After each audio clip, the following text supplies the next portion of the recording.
వాళ్ళకన్నా మంచి నాయకత్వం ఒకరు ఉన్నారా? లేదు, చాలా బాగా కృషి చేస్తున్నారు.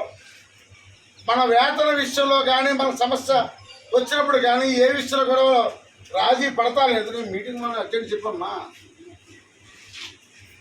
నేను అందరూ తీసుకుని నేను వేస్తాను, నా మీటింగ్ అయిపోయినా వేస్తాను. అందరూ తీసుకున్నా నేను మీటింగ్ ఉన్నాను కదా. అందుకని ఏమైనా ఉన్నాయనేది అంటే మహాసభ నేను వచ్చి మాట్లాడేసేసి వెళ్ళిపోవడం కాదు.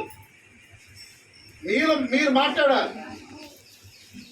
మీలో ఎవరైతే ఉన్నారో నా చెల్లెళ్ళు, అక్కలు, తమ్ముళ్ళు, అన్నయ్యలు, మీరు మాట్లాడాలి. కానీ ఇక్కడే మాట్లాడాలి, బయట మాట్లాడకూడదు.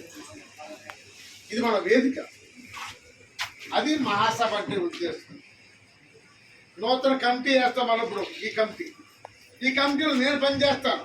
ఇది ఇతను వద్దు, ఇతను కార్మిక ద్రోహి, ఇతను పెట్టండి, ఇతను మంచి లీడరు అనే హక్కు ఇక్కడ హాజరైన ప్రతి చెల్లికి, ప్రతి ఒక్కరు కూడా ఉందని. కానీ సంఘం అంటే ఏంటి అనేది కూడా మీకు తెలుసుకోవాలి.